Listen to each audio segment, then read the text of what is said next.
ਵਾਹਿਗੁਰੂ ਜੀ ਕਾ ਖਾਲਸਾ, ਵਾਹਿਗੁਰੂ ਜੀ ਕੀ ਫਤਿਹ। ਆਓ ਗੁਰੂ ਪਿਆਰੀ ਸਾਧ ਸੰਗਤ ਜੀਓ, ਆਓ ਸਮੇਂ ਦਾ ਲਾਹਾ ਲਈਏ। ਸੰਗਤ ਰੂਪ ਦੇ ਵਿੱਚ ਜੁੜ ਕੇ ਹਰ ਰੋਜ਼ ਦੀ ਤਰ੍ਹਾਂ ਸਤਿਗੁਰਾਂ ਦੀ ਬਾਣੀ ਦੀ ਵਿਚਾਰ ਕਰੀਏ, ਸਤਿਗੁਰਾਂ ਦੇ ਉਪਦੇਸ਼ ਨੂੰ ਸਮਝੀਏ, ਮੰਨੀਏ, ਕਮਾਉਣ ਦੀ ਕੋਸ਼ਿਸ਼ ਕਰੀਏ। ਆਪਾਂ ਵਿਚਾਰ ਰਹੇ ਸੀ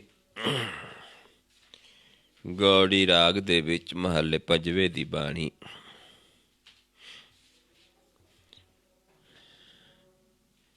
ਕਿ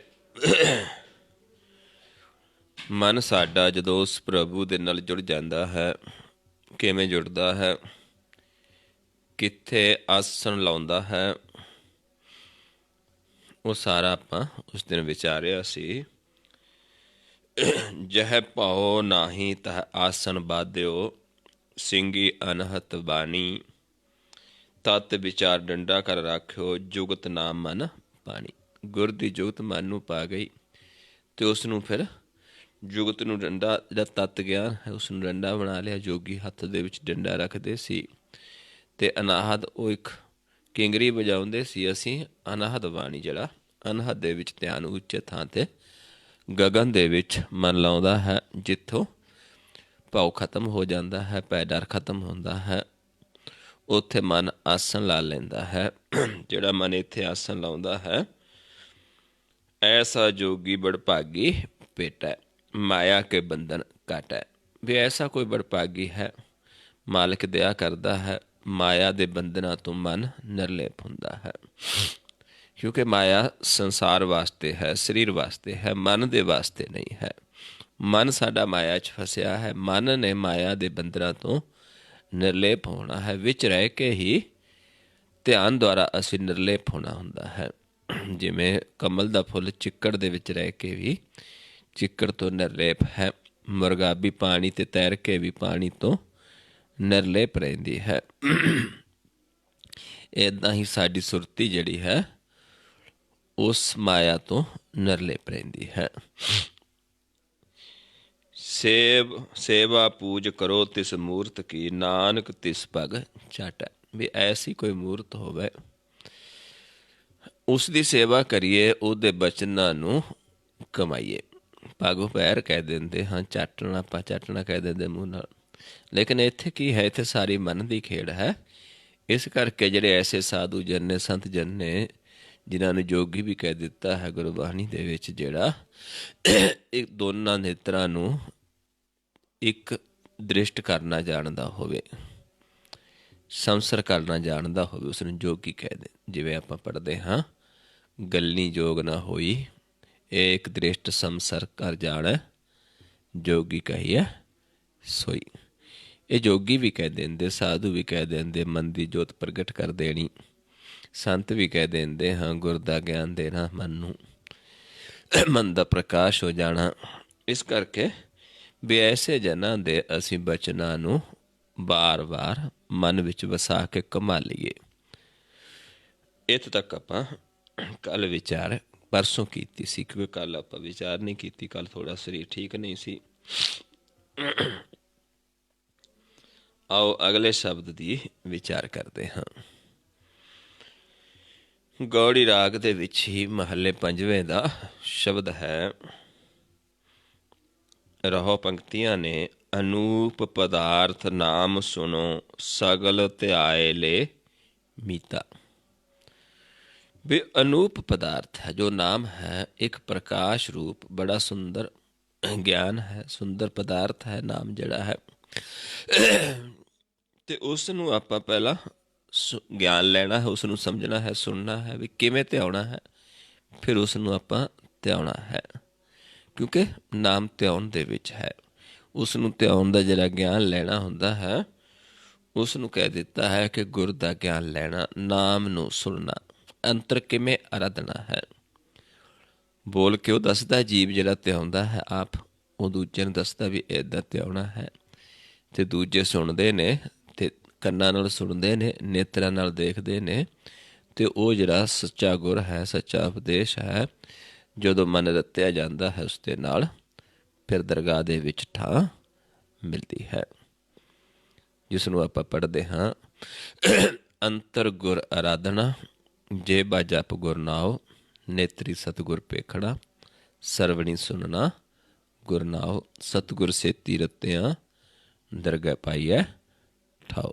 ਕਹੋ ਨਾਨਕ ਕਿਰਪਾ ਕਰੇ, ਜਿਸ ਨੂੰ ਇਹ ਵਤ ਦੇ, ਜਗ ਮੈਂ ਉੱਤਮ ਕਾਢੀ ਹੈ, ਵਿਰਲੇ ਕੇਈ ਕੇ। ਵੀ ਐਸੀ ਅਵਸਥਾ ਜਿਹੜੀ ਹੈ, ਜਿਹੜੇ ਗਿਆਨ ਦਿੰਦੇ ਨੇ ਉਹ ਵਿਰਲੇ ਵਿਰਲੇ ਨੇ।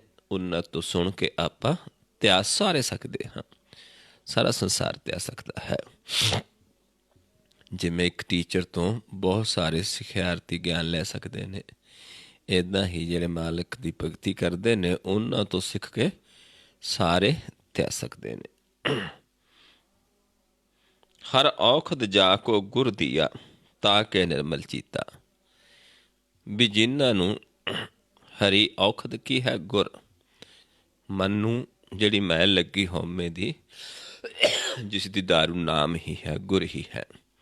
ਪਰ ਕੌਣ ਦਿੰਦਾ? ਆਪ ਹਰੀ ਆਪਣੇ ਜਨਾਂ ਦੁਆਰਾ ਦਿੰਦਾ ਹੈ। ਉਹਨਾਂ ਦਾ ਮਨ ਫਿਰ ਨਿਰਮਲ ਹੋ ਜਾਂਦਾ ਹੈ, ਚਿੱਤ ਨਿਰਮਲ ਹੋ ਜਾਂਦਾ ਹੈ। ਹਰ ਔਖਦ ਜਾ ਕੋ ਗੁਰ ਦੀਆ, ਤਾਂ ਕਿ ਨਿਰਮਲ ਚੀਤਾ। ਵੀ ਉਹਦਾ ਫਿਰ ਚਿੱਤ ਨਿਰਮਲ ਹੋ ਜਾਂਦਾ ਹੈ। ਇਹ ਰਹੋ ਪੰਕਤੀਆਂ ਸੀ ਸ਼ਬਦ ਦੀਆਂ। ਆਓ ਅੱਗੇ ਚੱਲਦੇ ਹਾਂ। ਅੰਧਕਾਰ ਮਿਟਿਓ ਤਿਹ ਤਨ ਤੇ, ਗੁਰ ਸ਼ਬਦ ਦੀਪਕ ਪ੍ਰਗਾਸਾ। ਵੀ ਜਿਨ੍ਹਾਂ ਦੇ ਫਿਰ ਗੁਰ ਸ਼ਬਦ ਦਾ ਪ੍ਰਕਾਸ਼ ਹੋ ਜਾਂਦਾ ਹੈ। ਗੁਰ ਦਾ ਗਿਆਨ ਕਿਵੇਂ ਹੈ? ਜਿਵੇਂ ਅਗਿਆਨ ਅੰਧੇਰੇ ਦੇ ਵਿੱਚ ਦੀਵਾ ਬਾਲ ਦੇਣਾ, ਜਿਹਨੂੰ ਮਹਾਰਾਜ ਸਮਝਾਉਂਦੇ ਨੇ, ਜੀਵ ਅੰਧਕਾਰ ਮੈਂ ਦੀਪਕ ਪ੍ਰਗਾਸ। ਵੀ ਜਿਵੇਂ ਅੰਧਕਾਰ ਦੇ ਵਿੱਚ ਦੀਪਕ ਪ੍ਰਕਾਸ਼ ਕਰ ਦਿੰਦਾ ਹੈ, ਇੱਦਾਂ ਹੀ ਗੁਰ ਦੇ ਗਿਆਨ ਦੁਆਰਾ ਮਨ ਪ੍ਰਕਾਸ਼ ਹੁੰਦਾ ਹੈ।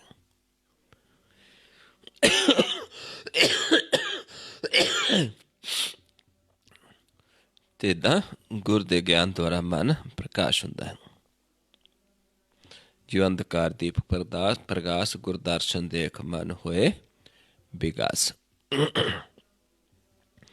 ਅੰਧਕਾਰ ਮਿਟਿਓ ਤੇ ਤਨ ਤੇ, ਗੁਰ ਸ਼ਬਦ ਦੀਪਕ ਪ੍ਰਗਾਸਾ। ਵੀ ਜਿਨ੍ਹਾਂ ਦੇ ਗੁਰ ਦੇ ਸ਼ਬਦ ਦਾ ਦੀਵਾ ਪ੍ਰਕਾਸ਼ ਹੋ ਜਾਂਦਾ ਹੈ, ਜੋਤ ਪ੍ਰਗਟ ਹੋ ਜਾਂਦੀ ਹੈ, ਉਹਨਾਂ ਦਾ ਅੰਧੇਰਾ ਦੂਰ ਹੋ ਜਾਂਦਾ, ਮਿਟ ਜਾਂਦਾ ਹੈ। ਭਰਮ ਕੀ ਜਾਲੀ ਤਾਕੀ ਕਾਟੀ, ਜਾ ਕੋ ਸਾਧ ਸੰਗਤ ਵਿਸ਼ਵਾਸਾ। ਜਿਨ੍ਹਾਂ ਨੂੰ ਫਿਰ ਸਾਧੂ ਸੰਗਤ ਦੇ ਵਿੱਚ, ਸਾਧ ਜਨਾਂ ਦੀ ਸੰਗਤ ਦੇ ਵਿੱਚ, ਸਾਧੂ ਦੇ ਵਚਨਾਂ ਦੇ ਉੱਤੇ ਪੂਰਾ ਵਿਸ਼ਵਾਸ ਹੋ ਜਾਂਦਾ ਹੈ, ਉਹਨਾਂ ਦੇ ਭਰਮ ਦਾ ਜਿਹੜਾ ਜਾਲ ਸੀ ਉਹ ਕੱਟਿਆ ਜਾਂਦਾ ਹੈ।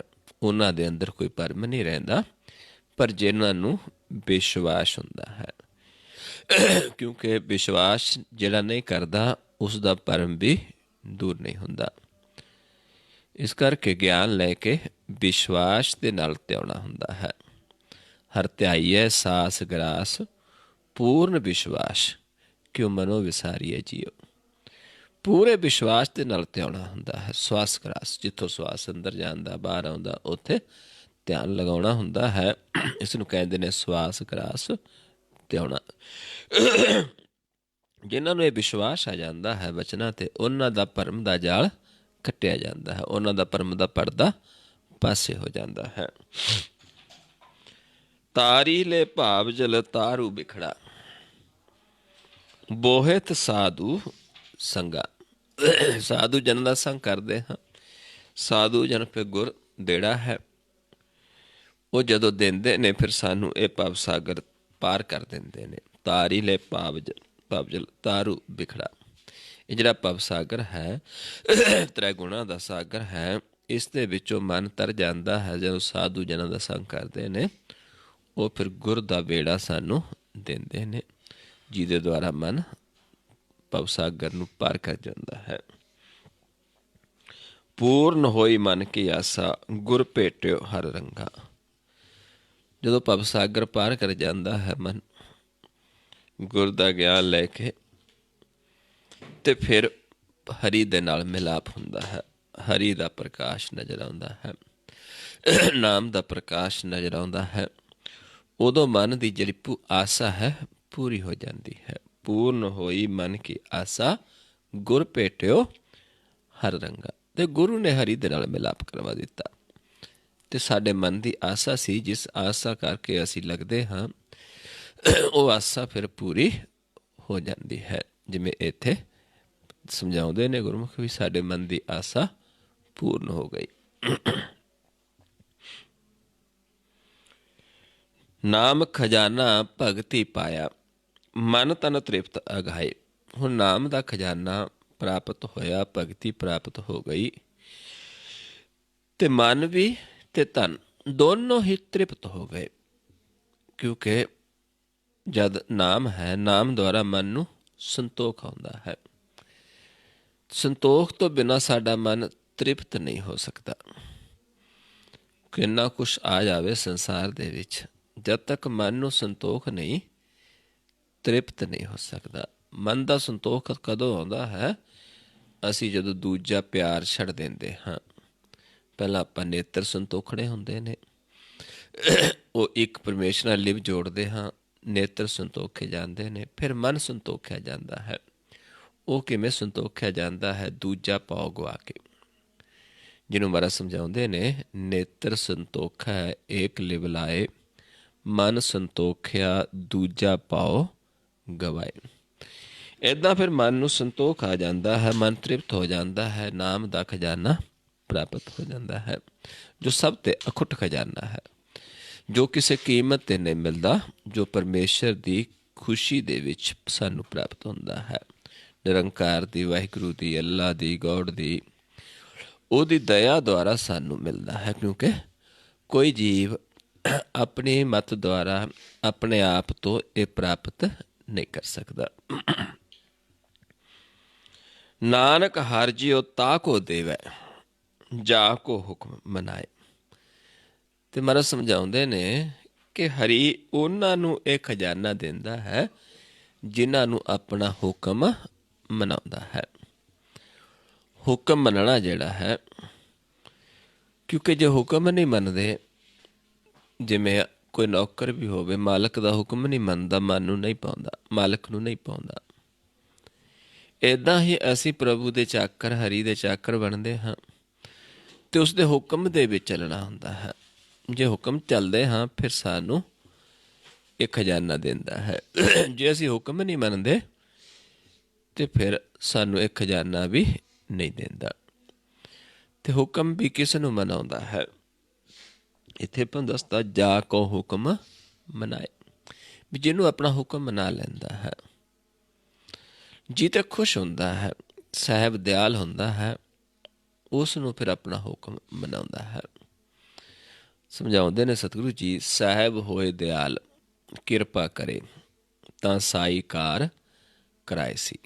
ਸੋ ਸੇਵਕ ਸੇਵਾ ਕਰੇ, ਜਿਸ ਨੂੰ ਹੁਕਮ ਮਨਾਏ ਸੀ। ਉਹ ਫਿਰ ਸੇਵਕ ਸੇਵਾ ਕਰਦਾ ਜਿਹਨੂੰ ਆਪਣਾ ਹੁਕਮ ਮਨਾਉਂਦਾ ਹੈ। ਹੁਕਮ ਮੰਨਿਆ ਹੋਵੇ ਪ੍ਰਵਾਨ, ਤਾਂ ਖਸਮੇ ਕਾ ਮਹਿਲ ਪਾਏ ਸੀ। ਖਸਮੈ ਭਾਵੈ ਸੋ ਕਰੇ, ਮਨੋ ਚਿੰਦਿਆ ਸੋ ਫਲ ਪਾਏ ਸੀ। ਤਾਂ ਦਰਗਾਹ ਪੈਦਾ ਜਾਏ ਸੀ, ਫਿਰ ਦਰਗਾਹ ਦੇ ਵਾਸੀ ਬਣਦਾ ਹੈ। ਇਸ ਕਰਕੇ ਜਿਨ੍ਹਾਂ 'ਤੇ ਖੁਸ਼ ਹੁੰਦਾ ਹੈ, ਉਹਨਾਂ ਨੂੰ ਸੰਗਤ ਵੀ ਬਖਸ਼ਦਾ ਹੈ, ਸੰਗਤ ਦੇ ਵਿੱਚ ਉਹਨਾਂ ਨੂੰ ਵਿਸ਼ਵਾਸ ਵੀ ਬਖਸ਼ਦਾ ਹੈ। ਵਿਸ਼ਵਾਸ ਕਰਦੇ ਨੇ, ਉਹਨਾਂ ਨੂੰ ਹਰੀ ਦੇ ਰੰਗ ਨੂੰ ਮਾਣਦੇ ਨੇ, ਉਹ ਖਜ਼ਾਨਾ ਵੀ ਪ੍ਰਾਪਤ ਕਰਦੇ ਨੇ। ਇਹ ਸਾਰਾ ਹੀ ਸਾਨੂੰ ਜੋ ਹੈ, ਤੇ ਆਪਾਂ ਫਿਰ ਧਿਆ ਸਕਦੇ ਹਾਂ ਉਸ ਮਾਲਕ ਨੂੰ, ਉਸ ਦੇ ਨਾਮ ਨੂੰ ਧਿਆ ਸਕਦੇ, ਜੋ ਧਿਆਉਣ ਦੇ ਵਿੱਚ ਹੈ, ਜੋ ਕਹਿਣ ਦੇ ਵਿੱਚ ਨਹੀਂ ਹੈ, ਜੋ ਆਖਣ ਦੇ ਵਿੱਚ ਨਹੀਂ, ਜੋ ਲਿਖਣ ਦੇ ਵਿੱਚ ਨਹੀਂ ਹੈ, ਸਿਰਫ ਧਿਆਉਣ ਦੇ ਵਿੱਚ ਹੈ।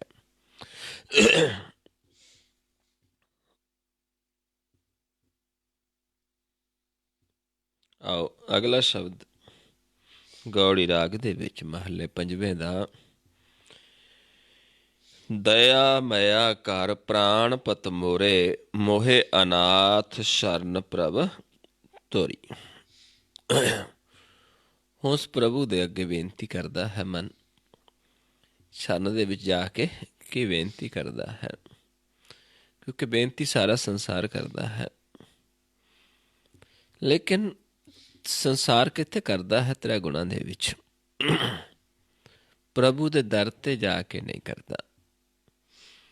ਤੇ ਜਿਹੜੇ ਹਰੀ ਦੇ ਜਨ ਨੇ ਉਹ ਪ੍ਰਭੂ ਦੇ ਦਰ ਤੇ ਜਾ ਕੇ ਬੇਨਤੀ ਕਰਦੇ ਨੇ। ਫਰਕ ਇਹ ਨਹੀਂ ਹੈ ਕਿ ਉਹਨਾਂ ਦੀ ਅਰਦਾਸ ਫਿਰ ਕਬੂਲ ਹੁੰਦੀ ਹੈ, ਕਿਉਂਕਿ ਉਹ ਪ੍ਰਭੂ ਦੇ ਦਰ ਤੇ ਬੇਨਤੀ ਕਰਦੇ ਨੇ ਤੇ ਦੂਜੇ ਤ੍ਰੈ ਗੁਣਾਂ ਦੇ ਵਿੱਚ ਬੇਨਤੀ ਕਰਦੇ ਨੇ। ਜਿਵੇਂ ਆਪਾਂ ਰੋਜ਼ ਪੜ੍ਹਦੇ ਹਾਂ, ਬਿਰਥੀ ਕਦੇ ਨਾ ਹੋਵੇ ਜਨ ਕੀ ਅਰਦਾਸ, ਨਾਨਕ ਜੋਰ ਗੋਬਿੰਦ ਕਾ ਪੂਰਨ ਗੁਣਦਾਸ। ਵੀ ਉਹਦੇ ਜਨਾਂ ਦੀ ਅਰਦਾਸ ਨਹੀਂ ਬਿਰਥੀ ਨਹੀਂ ਜਾਂਦੀ, ਪਰ ਜਿਹੜੇ ਉਹਦੇ ਦਰ ਤੇ ਜਾ ਕੇ ਬੇਨਤੀ ਕਰਦੇ ਨੇ। ਹੁਣ ਇੱਥੇ ਉਸ ਪ੍ਰਭੂ ਦੇ ਦਰ ਤੇ ਉਹਦੀ ਸ਼ਰਨ ਦੇ ਵਿੱਚ ਜਾ ਕੇ ਫਿਰ ਬੇਨਤੀ ਕਰਦਾ ਹੈ ਕਿ ਦਇਆ ਮਇਆ ਕਰ ਪ੍ਰਾਣ ਪਤ ਮੋਰੇ, ਹੇ ਪ੍ਰਾਣਾਂ ਦੇ ਪਤੀ ਮੇਰੇ ਪਰਮੇਸ਼ਰ, ਕਿਉਂਕਿ ਸਾਨੂੰ ਪ੍ਰਾਣ ਦੇ ਕੇ ਜੀਵਤ ਰੱਖਦਾ ਹੈ, ਕੋਈ ਨਹੀਂ ਦੇ ਸਕਦਾ। ਸਾਰੇ ਸੰਸਾਰ ਨੂੰ ਪਾਲਣਹਾਰ, 84 ਲੱਖ ਜੂਨੀ ਨੂੰ ਪਾਲਣਹਾਰ ਆਪ ਮਾਲਕ ਹੈ, ਜੋ ਖੁਦ ਸਵਾਸ ਦੇ ਕੇ ਜਿੰਦਾ ਰੱਖਦਾ ਹੈ। ਉਹ ਸਾਡਾ ਪ੍ਰਾਣਾਂ ਦਾ ਪਤੀ ਹੈ। ਉਸ ਦੇ ਚਰਨਾਂ 'ਚ ਬੇਨਤੀ ਕਰਦੇ ਹਾਂ ਵੀ ਦਇਆ ਕਰ, ਮਇਆ ਕਰ, ਕਿਰਪਾ। ਮਇਆ ਕਹਿੰਦੇ ਕਿਰਪਾ ਨੂੰ। ਕਿਰਪਾ ਕਰ ਪ੍ਰਾਣਪਤ ਮੋਰੇ, ਹੇ ਮੇਰੇ ਪ੍ਰਾਣਪਤ, ਮੇਰੇ ਤੇ ਦਇਆ ਕਰ, ਮੇਰੇ ਤੇ ਕਿਰਪਾ ਕਰ। ਮੋਹੇ ਅਨਾਥ ਸ਼ਰਨ ਪ੍ਰਭ ਤੇਰੀ, ਮੈਂ ਅਨਾਥ ਹਾਂ ਪਰ ਤੇਰੀ ਸ਼ਰਨ ਦੇ ਵਿੱਚ ਆਇਆ ਹਾਂ। ਅੰਧਕੂਪ ਮੈਂ ਹਾਥ ਦੇ ਰਾਖੋ, ਕਛੂ ਸਿਆਣਪ ਉਕਤ ਨਾ ਮੋਰੀ। ਕਿਉਂਕਿ ਸੰਸਾਰ ਜਿਹੜਾ ਹੈ ਇਹ ਅੰਧਕੂਪ ਦੀ ਤਰ੍ਹਾਂ ਹੈ, ਜਿੱਥੇ ਸਾਡਾ ਮਨ ਵਿਕਾਰਾਂ 'ਚ ਫਸਦਾ ਹੈ, ਜਿੱਥੇ ਮਨ ਪਤਿਤ ਹੋ ਜਾਂਦਾ ਹੈ, ਜਿੱਥੇ ਮਨ ਨੂੰ ਆਪੇ ਦੀ ਪਹਿਚਾਣ ਭੁੱਲ ਜਾਂਦੀ ਹੈ। ਇਸ ਨੂੰ ਆਪਾਂ ਪੜ੍ਹਦੇ ਹਾਂ, ਅੰਧਕੂਪ ਮੈਂ ਪਤਿਤ ਬਿਕਰਾਲ, ਨਾਨਕ ਕਾਢ ਲਿਹੋ ਪ੍ਰਭ ਦਿਆਲ। ਇਹ ਅੰਧਕੂਪ ਹੈ, ਮਾਇਆ ਦਾ ਖੂਹ ਹੈ, ਭਰਮ ਦੀ ਕੂਈ ਹੈ। ਇਹਦੇ ਵਿੱਚੋਂ ਹੈ ਪ੍ਰਭੂ ਸਾਡੀ ਆਪਣੀ ਕੋਈ ਸਿਆਣਪ ਨਹੀਂ ਹੈ ਕਿ ਅਸੀਂ ਨਿਕਲ ਜਾਈਏ, ਇਸ ਤੋਂ ਬਚ ਜਾਈਏ। ਇਸ ਕਰਕੇ ਆਪ ਸਾਨੂੰ ਇੱਥੋਂ ਹੱਥ ਦੇ ਕੇ ਆਪ ਰੱਖੋ। ਅੰਧਕੂਪ ਮੈਂ ਹਾਥ ਦੇ ਰੱਖੋ, ਕਛੂ ਸਿਆਣਪ ਉਕਤ ਨਾ ਮੋਰੀ। ਵੀ ਮੇਰੀ ਆਪਣੀ ਸਿਆਣਪ ਨਹੀਂ ਕੁਛ ਵੀ ਹੈ, ਮੈਂ ਨਹੀਂ ਬਚ ਸਕਦਾ ਇਸ ਤੋਂ। ਤੁਸੀਂ ਹੱਥ ਦੇ ਕੇ ਇਸ ਅੰਧਕੂਪ 'ਚ ਡਿੱਗਣ ਤੋਂ ਸਾਡੀ ਰੱਖਿਆ ਕਰੋ। ਇਹ ਰਹੋ ਪੰਕਤੀਆਂ ਨੇ ਸ਼ਬਦ ਦੀਆਂ। ਕਰਨ ਕਰਾਵਣ ਸਭ ਕਿਛ ਤੁਮ ਹੀ, ਤੁਮ ਸਮਰੱਥ ਨਾਹੀਂ ਅਨਹੋਰੀ। ਵੀ ਇੱਕ ਤੂੰ ਹੀ ਕਰਨ ਕਰਾਵਣ ਯੋਗ ਹੈ, ਤੇ ਤੋਂ ਬਿਨਾਂ ਹੋਰ ਕੋਈ ਦੂਜਾ ਨਹੀਂ ਹੈ। ਉਸ ਪਰਮੇਸ਼ਰ ਤੋਂ ਬਿਨਾਂ ਦੂਜਾ ਨਹੀਂ ਸਾਡੀ ਰੱਖਿਆ ਕਰ ਸਕਦਾ, ਦੂਜਾ ਸਮਰੱਥ ਹੀ ਨਹੀਂ ਹੈ। ਸਿਰਫ ਪਰਮੇਸ਼ਰ ਐਸਾ ਹੈ ਜੋ ਹਰ ਥਾਂ ਤੇ ਸਮਰੱਥ ਹੈ। ਜਿੱਥੇ ਕੋਈ ਵੀ ਸਮਰੱਥ ਨਹੀਂ, ਉੱਥੇ ਸਮਰੱਥ ਕੌਣ ਹੈ? ਪਰਮੇਸ਼ਰ ਹੈ। ਤਿੱਥੈ ਤੂੰ ਸਮਰੱਥ, ਜਿੱਥੈ ਕੋਈ ਨਾ ਹੈ, ਉੱਥੇ ਤੇਰੀ ਰੱਖ ਅਗਨੀ ਉਦਰ ਮਾਹੇ। ਸੁਣ ਕੈ ਜਮ ਕੇ ਦੂਤ, ਨਾਏ ਤੇਰਾ ਛੜ ਜਾਹੇ। ਮਾਤਾ ਦੇ ਘਰ ਵਿੱਚ ਵੀ ਰਾਖੀ ਕਰਦਾ ਹੈ ਜਿੱਥੇ ਕੋਈ ਨਹੀਂ। ਫਿਰ ਅੰਤ ਸਮੇਂ ਫਿਰ ਜਮ ਵੀ ਨਾਮ ਨੂੰ ਸੁਣ ਕੇ ਦੌੜ ਜਾਂਦੇ ਨੇ। ਅੰਤ ਸਮੇਂ ਫਿਰ ਸਾਡੀ ਰਾਖੀ ਕਰਦਾ ਹੈ, ਸੰਸਾਰ 'ਚ ਵੀ, ਪਹਿਲਾਂ ਵੀ, ਆਦਿ ਵਿੱਚ ਵੀ, ਮੱਧ ਵਿੱਚ ਵੀ ਤੇ ਅੰਤ ਵਿੱਚ ਵੀ। ਆਪ ਰਖਵਾਲਾ ਹੈ ਸਾਡਾ। ਇਸ ਕਰਕੇ ਦੂਜਾ ਹੋਰ ਨਹੀਂ ਕੋਈ ਵੀ ਹੈ। ਤੁਮ ਸਮਰੱਥ ਨਾਹੀਂ ਅਨਹੋਰੀ। ਵੀ ਹੋਰ ਨਹੀਂ ਕੋਈ ਦੂਜਾ, ਤੂੰ ਹੀ ਸਮਰੱਥ ਹੈ। ਤੁਮਰੀ ਗਤ ਮਿਤ ਤੁਮ ਹੀ ਜਾਨੀ, ਸੇ ਸੇਵਕ ਜਿਨ ਭਾਗ ਮਥੋਰੀ। ਵੀ ਤੇਰੀ ਗਤ ਮਿਤ ਤਾਂ ਤੂੰ ਆਪ ਹੀ ਜਾਨੀ ਹੈ, ਤੇ ਤੇਰੇ ਸੇਵਕ ਨੇ ਜਿਹੜੇ ਭਾਗਾਂ ਵਾਲੇ, ਜਿਨ੍ਹਾਂ ਦੇ ਮਸਤਕ ਤੇ ਤੈਂ ਭਾਗ ਪਾ ਦਿੱਤੇ, ਜਿਨ੍ਹਾਂ ਨੂੰ ਤੂੰ ਗਿਆਨ ਕਰਵਾ ਦਿੱਤਾ, ਜਿਨ੍ਹਾਂ ਨੂੰ ਆਪਣਾ ਹੁਕਮ ਬਣਾ ਲਿਆ, ਜਿਨ੍ਹਾਂ ਨੂੰ ਆਪਣੀ ਸੇਵਾ ਦੇ ਵਿੱਚ ਲਾਇਆ ਹੈ, ਹੁਕਮ ਬੁਝਾ ਦਿੱਤਾ ਹੈ। ਸੇਵਕ ਕੋ ਸੇਵਾ ਬਣ ਆਈ, ਹੁਕਮ ਬੂਝ ਪਰਮ ਪਦ ਪਾਈ। ਹੁਕਮ ਬੁਝਾ ਦਿੰਦਾ ਹੈ, ਪਰਮ ਪਦ ਦੀ ਸੋਝੀ ਦਿੰਦਾ ਹੈ, ਫਿਰ ਆਪਣੇ ਸੇਵਕਾਂ ਨੂੰ ਸੇਵਾ ਦੇ ਵਿੱਚ ਲਾਉਂਦਾ ਹੈ ਅਤੇ ਉਹਨਾਂ ਨੂੰ ਆਪ ਗਿਆਨ ਦਿੰਦਾ। ਕਿਉਂਕਿ ਕੋਈ ਵੀ ਜੀਵ ਕਹੇ ਵੀ ਅਸੀਂ ਕੋਈ ਗਿਆਨਵਾਨ ਸੀ, ਕੋਈ ਜੰਮਦਾ ਗਿਆਨਵਾਨ ਨਹੀਂ ਹੁੰਦਾ। ਕਿਉਂਕਿ ਪਰਮੇਸ਼ਰ ਜੀਵਾਂ ਨੂੰ ਗਿਆਨ ਕਰਵਾ ਦਿੰਦਾ ਹੈ, ਜਿਨ੍ਹਾਂ 'ਤੇ ਖੁਸ਼ ਹੁੰਦਾ ਹੈ ਉਹਨਾਂ ਨੂੰ ਆਪਣਾ ਗਿਆਨ ਕਰਵਾਉਂਦਾ ਹੈ। ਪਰ ਹੈ ਆਪ ਹੀ, ਕਰਨ ਕਰਾਵਨ ਸਭ ਕਿਛ ਤੁਮ ਹੀ, ਤੁਮ ਸਮਰੱਥ ਨਾ ਹੀ ਅਨਹੋਰੀ। ਤੇਰੇ ਵਰਗਾ ਦੂਜਾ ਕੋਈ ਸਮਰੱਥ ਨਹੀਂ ਹੈ। ਤੁਮਰੀ ਗਤ ਮਿਤ ਤੁਮ ਹੀ ਜਾਨੀ, ਸੇ ਸੇਵਕ ਜਿਨ ਭਾਗ ਮਥੋਰੀ। ਜਿਨ੍ਹਾਂ ਦੇ ਤੂੰ ਮਸਤਕ 'ਤੇ ਭਾਗ ਲਿਖੇ ਨੇ ਉਹ ਤੇਰੇ ਸੇਵਕ ਨੇ, ਅਤੇ ਉਹਨਾਂ ਨੂੰ ਤੂੰ ਆਪ ਹੀ ਆਪਣੀ ਸੇਵਾ ਦੇ ਵਿੱਚ ਲਾਇਆ ਹੈ, ਉਹਨਾਂ ਨੂੰ ਆਪਣਾ ਗਿਆਨ ਆਪ ਦਿੱਤਾ ਹੈ। ਆਪਣੇ ਸੇਵਕ ਸੰਗ ਤੁਮ ਪ੍ਰਭ ਰਾਤੇ। ਤੂੰ ਆਪਣੇ ਸੇਵਕਾਂ ਦੇ ਨਾਲ ਹੈ ਪ੍ਰਭੂ ਰਤਿਆ ਹੋਇਆ ਹੈ। ਉਹਨਾਂ ਦੇ ਰੰਗ ਵਿੱਚ ਤੂੰ ਆਪਣੇ ਜਨਾਂ ਨੂੰ ਆਪਣੇ ਰੰਗ ਦੇ ਵਿੱਚ ਰਤ ਲੈਂਦਾ ਹੈ। ਕਦੋਂ ਰਤਦਾ ਹੈ? ਆਪ ਸਾਨੂੰ ਆਪਣੇ 'ਚ ਰਤਦਾ ਹੈ, ਆਪ ਸਾਨੂੰ ਇਹ ਦਾਤ ਦਿੰਦਾ ਹੈ ਨਾਮ ਦੀ। ਆਪਣ ਸੰਗ ਆਪ ਪ੍ਰਭ ਰਾਤੇ, ਤੇ ਆਪਣੇ ਨਾਲ ਆਪ ਰਤਦਾ ਹੈ, ਆਪਣੇ ਰੰਗ ਦੇ ਵਿੱਚ ਆਪ ਰਤ ਲੈਂਦਾ ਹੈ। ਨਾਨਕ ਹਰ ਗੁਰ ਕੀ ਨੀ ਦਾਤੇ।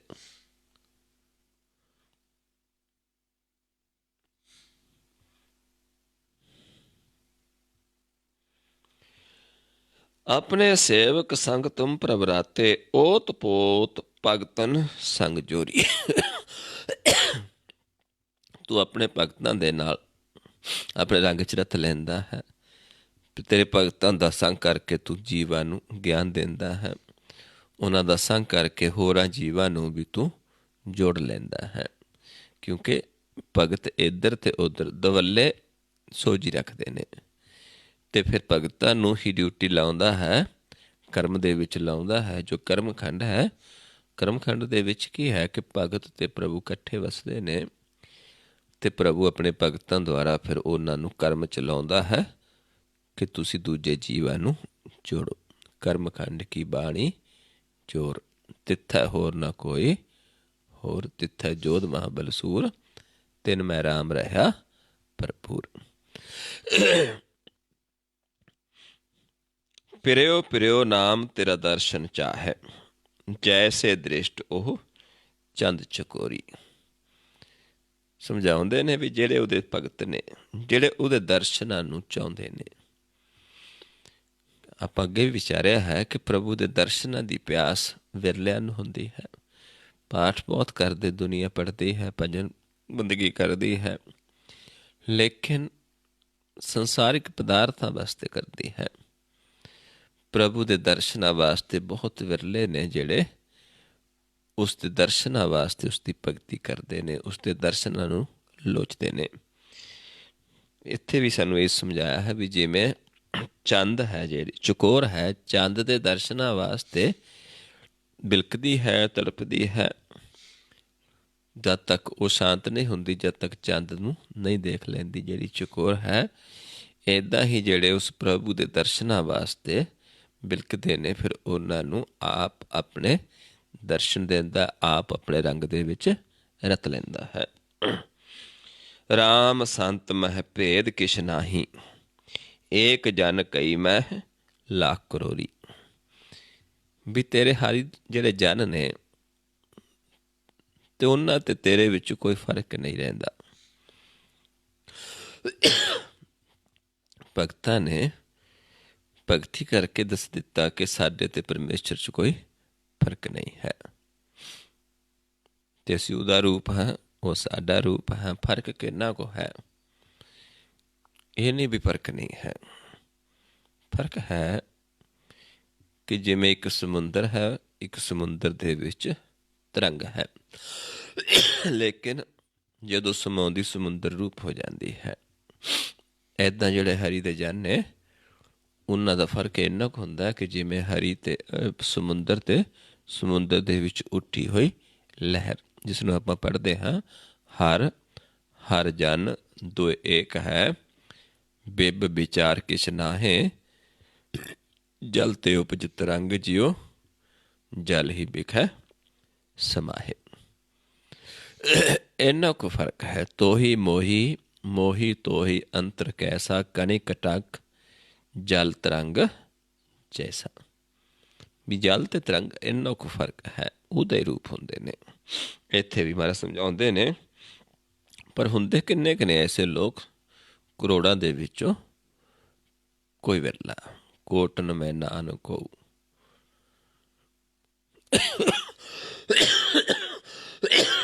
ਜਿਹਦੇ ਚਿੱਤ ਦੇ ਵਿੱਚ ਪਰਮੇਸ਼ਰ ਵਸਿਆ ਹੈ, ਉਹ ਕਰੋੜਾਂ ਦੇ ਵਿੱਚ ਕੋਈ ਹੁੰਦਾ ਹੈ। ਇਹ ਸਮਾਂ ਸੀ, ਲੇਕਿਨ ਜਿਹੜਾ ਆਉਣ ਵਾਲਾ ਸਮਾਂ ਹੈ, ਜਿਹੜੀ ਗੁਰਬਾਣੀ ਦੇ ਵਿੱਚ ਸਾਨੂੰ ਭਵਿੱਖਬਾਣੀ ਹੈ, ਉਸ ਦੇ ਵਿੱਚ ਕਰੋੜਾਂ ਜੀਵ ਹੋਣਗੇ, ਜਿਹੜੇ ਪ੍ਰਭੂ ਦੇ ਦਰਸ਼ਨ ਵੀ ਕਰਨਗੇ, ਜਿਹੜੇ ਪ੍ਰਭੂ ਦੇ ਰਸ ਨੂੰ ਮਾਣਨਗੇ, ਪ੍ਰਭੂ ਦੇ ਗੁਣ ਗਾਉਣਗੇ।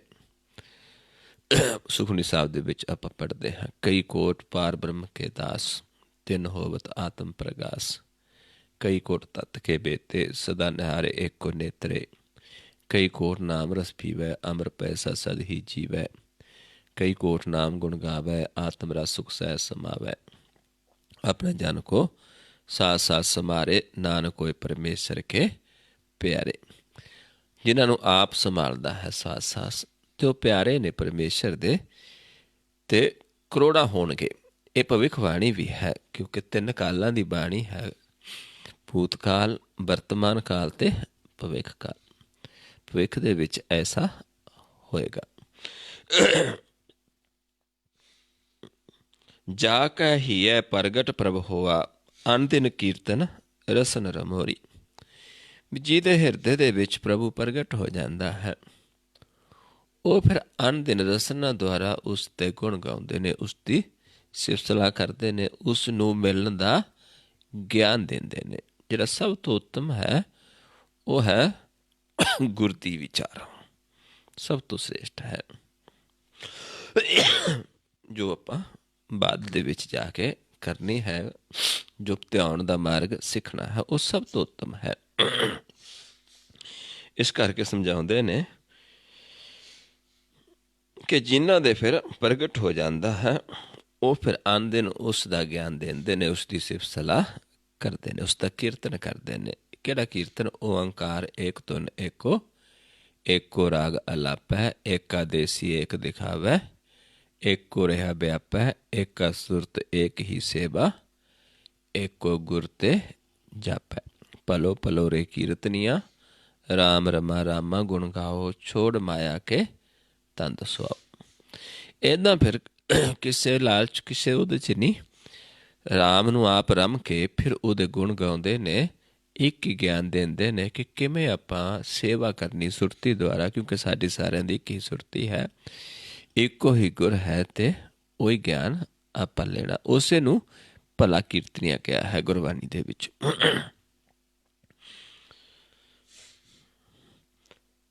ਤੁਮ ਸਮਰੱਥ ਅਪਾਰ ਅਤ ਉੱਚੇ, ਸੁਖ ਦਾਤੇ ਪ੍ਰਭ ਪ੍ਰਾਣ ਅਧੋਰੀ।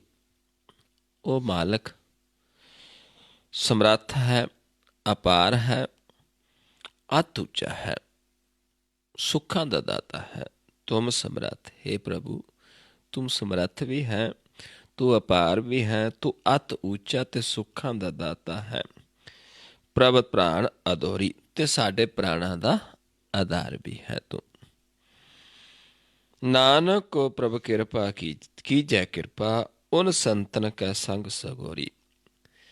ਕਿ ਤੂੰ ਸਾਨੂੰ ਕਿਰਪਾ ਕਰ ਕਿ ਐਸੇ ਜਿਹੜੇ ਤੇਰੇ ਸੰਤ ਨੇ, ਜਿਹੜੇ ਤੇਰੇ ਰੂਪ ਨੇ, ਤੇਰੇ 'ਚ ਸਮਾਏ ਨੇ, ਜਿਨ੍ਹਾਂ ਨੂੰ ਤੂੰ ਆਪਣੇ 'ਚ ਆਪ ਰਤਿਆ ਹੈ, ਸਾਨੂੰ ਵੀ ਉਹਨਾਂ ਦਾ ਸੰਗ ਬਖਸ਼ਿਸ਼ ਕਰ, ਸਾਨੂੰ ਵੀ ਉਹਨਾਂ ਦੀ ਸੰਗਤ ਬਖਸ਼ਿਸ਼ ਕਰ। ਨਾਨਕ ਕੋ ਪ੍ਰਭ ਕੀਜੈ ਕਿਰਪਾ, ਵੀ ਸਾਡੇ 'ਤੇ ਵੀ ਕਿਰਪਾ ਕਰ। ਉਨ ਸੰਤਨ ਕੈ ਸੰਗ ਸਗੋਰੀ, ਸਾਨੂੰ ਵੀ ਉਹਨਾਂ ਸੰਤਾਂ ਦੀ ਸੰਗਤ ਬਖਸ਼ੀ, ਉਹਨਾਂ ਸੰਤਾਂ ਦੀ ਸੰਗ ਬਖਸ਼ੀ। ਇਹ ਫਿਰ ਜਿਹੜਾ ਬੇਨਤੀ ਹੈ, ਕਿਉਂਕਿ ਇਹ ਆਪਾਂ ਸ਼ੁਰੂ ਤੋਂ ਹੀ ਬੇਨਤੀ ਦੇ ਰੂਪ 'ਚ ਇਹ ਸ਼ਬਦ ਸੀ, ਪਰ ਕਿਹਨਾਂ ਦੀ ਸੰਗਤ ਦੀ, ਸੰਤਾਂ ਦੇ ਸੰਗ ਦੀ ਬੇਨਤੀ। ਕਿਹੜੇ ਸੰਤ? ਜੋ ਉਸ ਜਿਨ੍ਹਾਂ ਨੂੰ ਆਪਣੇ ਨਾਲ ਆਪ ਰਤ ਲੈਂਦਾ ਹੈ, ਆਪਣਾ ਗਿਆਨ ਆਪ ਕਰਵਾ ਦਿੰਦਾ ਹੈ, ਅਤੇ ਜਿਨ੍ਹਾਂ ਨੂੰ ਆਪਣਾ ਹੀ ਰੂਪ ਬਣਾ ਲੈਂਦਾ ਹੈ, ਜਿਨ੍ਹਾਂ ਨੂੰ ਆਪ ਆਪਣੀ ਸੇਵਾ ਦੇ ਵਿੱਚ ਲਾਉਂਦਾ ਹੈ।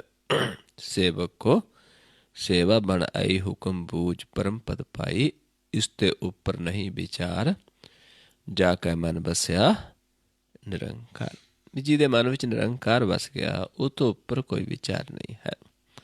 ਬੰਧਨ ਤੋੜ ਪਏ ਨਿਰਵੈਰ, ਆਂਦਿਨ ਪੂਜੈ ਗੁਰ ਕੇ ਪੈਰ। ਬੰਧਨ ਤੋੜ ਦਿੱਤੇ, ਆਪ ਕਿਸੇ ਨਾਲ ਵੈਰ ਨਹੀਂ, ਨਿਰਵੈਰ ਹੋ ਗਏ, ਤੇ ਆਂਦਿਨ ਗੁਰ ਦੇ ਪੈਰ ਪੂਜਦੇ, ਗੁਰ ਦਾ ਗਿਆਨ ਦਿੰਦੇ ਨੇ, ਗੁਰ ਦੀ ਸਿਫਤਸਲਾ ਕਰਦੇ ਨੇ। ਇਹ ਲੋਕ ਸੁਖੀਏ ਪਰਲੋਕ ਸੁਹੇਲੇ। ਲੋਕ ਵੀ ਸੁਖੀ ਹੋ ਜਾਂਦਾ, ਪਰਲੋਕ ਵੀ ਸੁਹੇਲਾ। ਨਾਨਕ ਹਰ ਪ੍ਰਭ ਆਪੇ ਮਿਲੇ। ਆਪ ਪ੍ਰਭੂ ਆਪਣੇ ਜਨਾਂ ਨੂੰ ਮਿਲਾਉਂਦਾ ਹੈ, ਤੇ ਆਪ ਆਪਣੇ ਜਨਾਂ ਦੁਆਰਾ ਆਪਣਾ ਗਿਆਨ ਦਿੰਦਾ ਹੈ।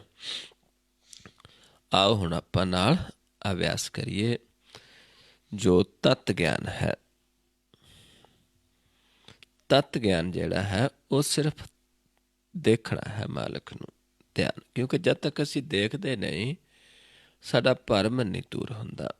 ਜਦ ਤੱਕ ਭਰਮ ਨਹੀਂ ਦੂਰ ਹੁੰਦਾ ਤੇ ਅਸੀਂ ਮੁਕਤ ਨਹੀਂ ਹੁੰਦੇ ਕਿਸੇ ਵੀ ਚੀਜ਼ ਨੂੰ। ਜਦ ਤੱਕ ਆਪਾਂ ਦੇਖ ਨਹੀਂ ਲੈਂਦੇ, ਕਿਸੇ ਨੂੰ ਮਿਲਣਾ ਹੋਵੇ, ਕਿਸੇ ਬਾਰੇ ਸੁਣਿਆ ਹੋਵੇ, ਜਦ ਤੱਕ ਆਪਾਂ ਉਸ ਨੂੰ ਦੇਖ ਨਹੀਂ ਲੈਂਦੇ ਤੇ ਸਾਡਾ ਭਰਮ ਦੂਰ ਨਹੀਂ ਹੁੰਦਾ। ਬੇਸ਼ੱਕ ਇਨਸਾਨਕ ਤੌਰ 'ਤੇ ਆਪਾਂ ਫੋਟੋ ਵੀ ਦੇਖ ਲੈਂਦੇ ਹਾਂ, ਲੇਕਿਨ ਇਹ ਪਰਮੇਸ਼ਰ ਦੀ ਕੋਈ ਫੋਟੋ ਨਹੀਂ, ਚਿੱਤਰ ਨਹੀਂ ਹੈ। ਇਸ ਕਰਕੇ ਇਸ ਦੇ ਦਰਸ਼ਨ ਕਰਕੇ ਹੀ ਸਾਡਾ ਭਰਮ ਦੂਰ ਹੋਣਾ ਹੈ, ਕਿਉਂਕਿ ਪ੍ਰਕਾਸ਼ ਰੂਪ ਹੈ। ਇਸ ਦਾ ਕੋਈ ਚਿੱਤਰ ਨਹੀਂ ਹੈ, ਚਿੱਤਰ ਤੋਂ ਰਹਿਤ ਹੈ। ਚਿਤਰੰਗ ਵਿਹੀਨ ਇੱਕ ਅਧੀਨ।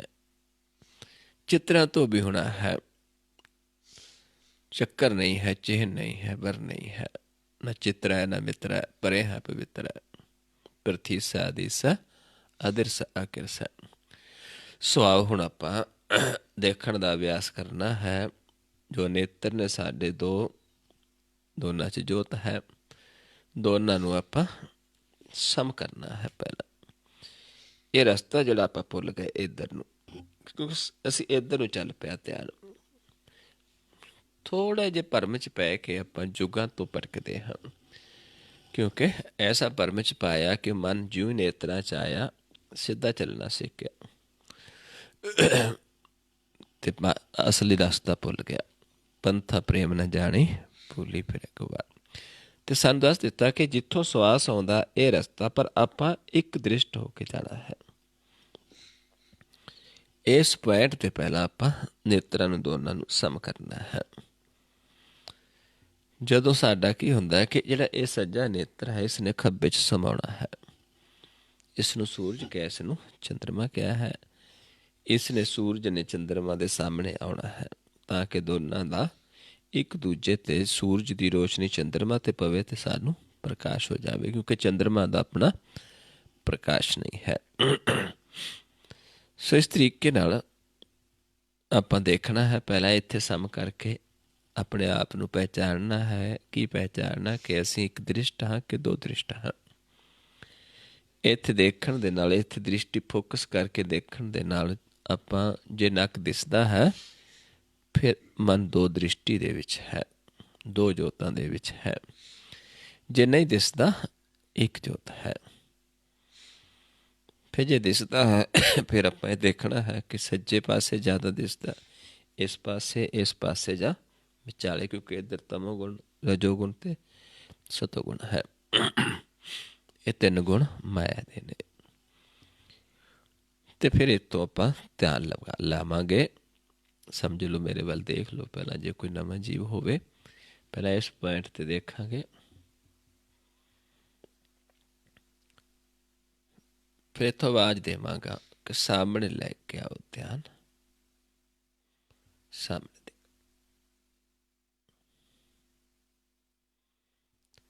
ਫਿਰ ਆਵਾਜ਼ ਦੇਵਾਂਗੇ ਕਿ ਧਿਆਨ ਨੂੰ ਮਸਤਕ ਦੇ ਸਾਹਮਣੇ ਲੈ ਜਾਓ, ਪਲਕ ਉੱਤੇ ਚੁੱਕ।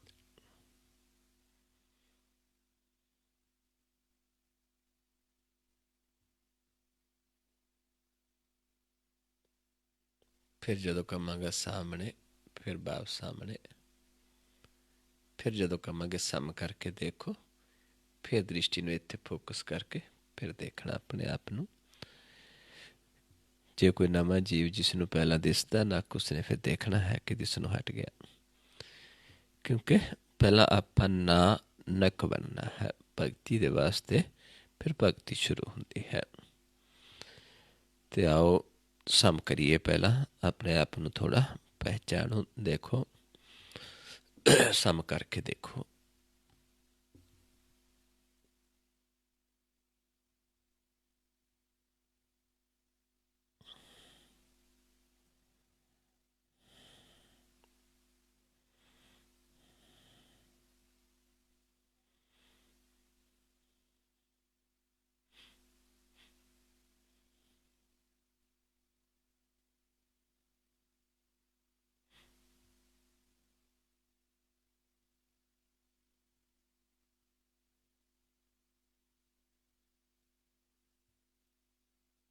ਸਾਹਮਣੇ ਲੈ ਕੇ ਆਓ ਧਿਆਨ।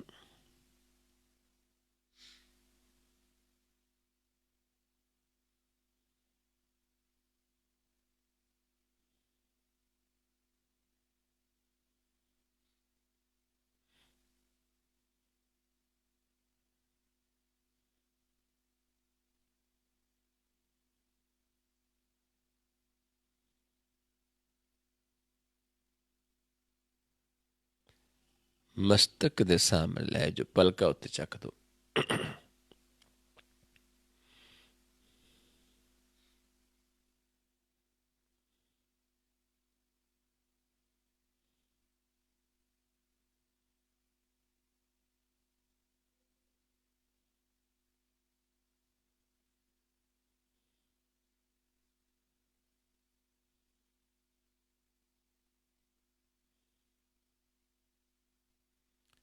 ਫਿਰ ਸਾਹਮਣੇ ਲੈ ਕੇ ਆਓ।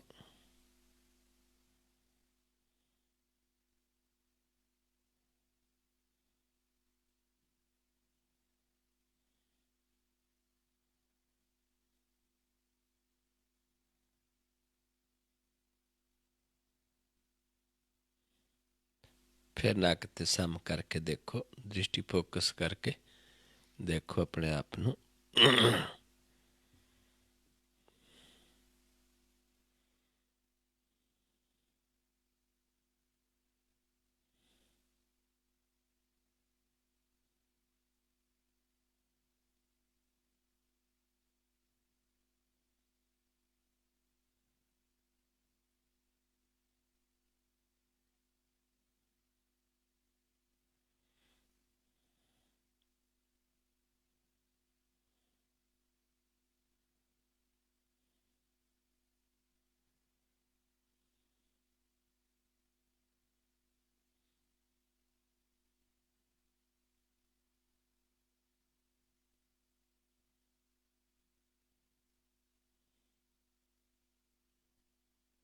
नीचे ले जाओ ध्यान।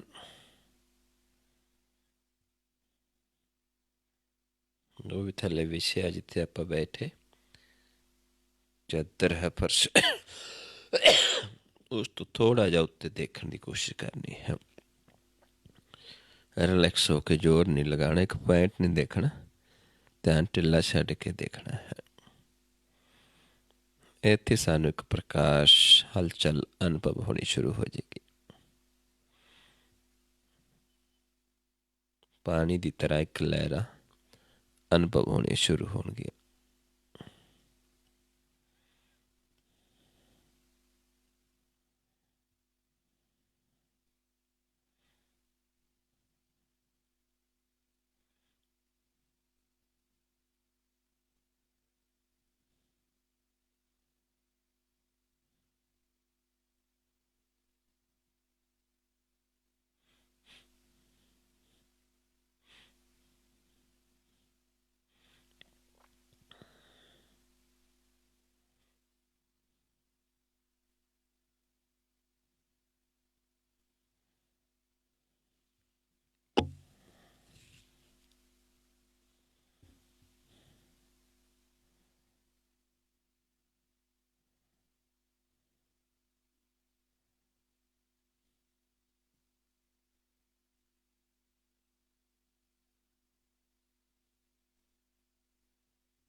सम करके देखिए फिर अपने आप ਨੂੰ, फिर अपने आप ਨੂੰ सम करके देखिए।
नीचे ले जो ध्यान फिर।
फिर सम करके देखिए, अपने आप ਨੂੰ सम करके देखो फिर।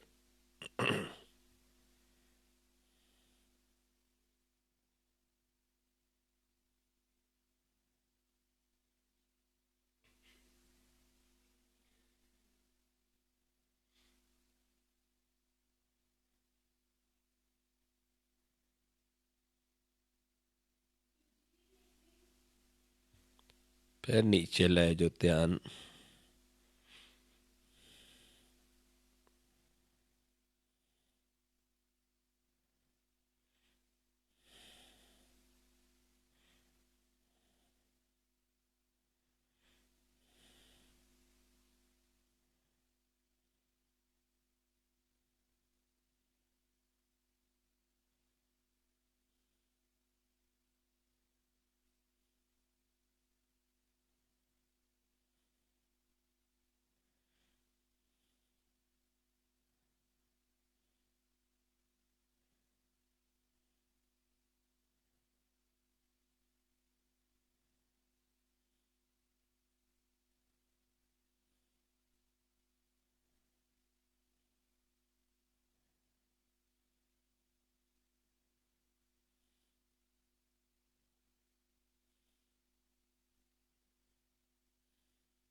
और सामने लेके आइए ध्यान।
ਮਸਤਕ ਦੇ ਸਾਹਮਣੇ ਲੈ ਜਾਓ, ਪਲਕਾਂ ਉੱਤੇ ਚੁੱਕ ਦੋ।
फिर सामने लेके आइए ध्यान।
ਨੀਚੇ ਲੈ ਕੇ ਆਈਏ ਧਿਆਨ।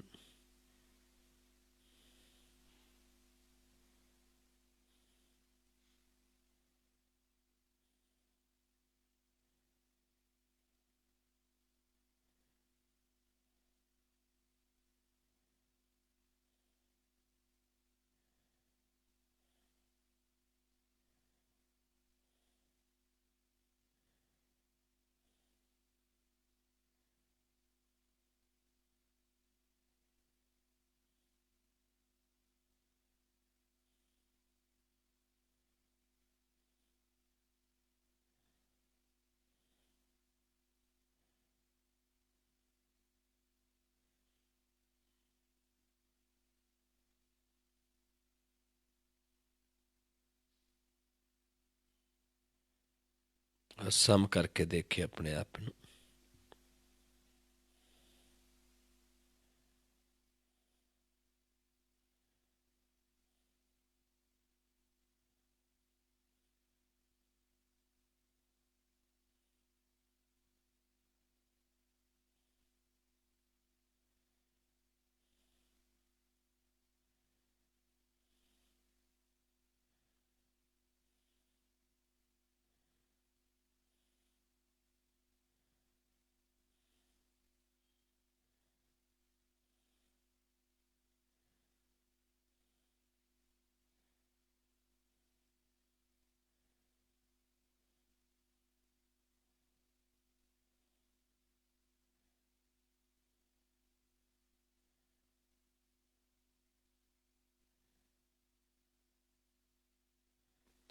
ਵਾਹਿਗੁਰੂ ਜੀ ਕਾ ਖਾਲਸਾ, ਵਾਹਿਗੁਰੂ ਜੀ ਕੀ ਫਤਿਹ।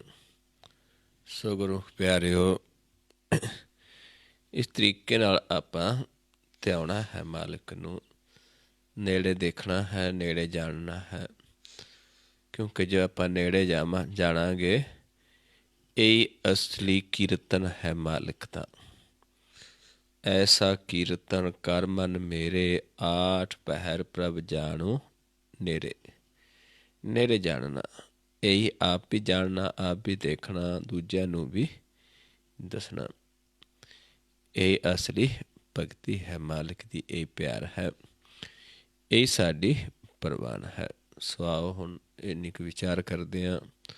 ਬਹੁਤ ਸਾਰੀਆਂ ਭੁੱਲਾਂ ਹੋ ਜਾਂਦੀਆਂ ਹਨ। ਆਪ ਸੰਗਤ ਸਤਿਗੁਰੂ ਜੀ ਬਖਸ਼ਣ ਯੋਗ ਹੋ, ਬਖਸ਼ ਲੈਣਾ ਜੀ। ਵਾਹਿਗੁਰੂ ਜੀ ਕਾ ਖਾਲਸਾ, ਵਾਹਿਗੁਰੂ ਜੀ ਕੀ ਫਤਿਹ।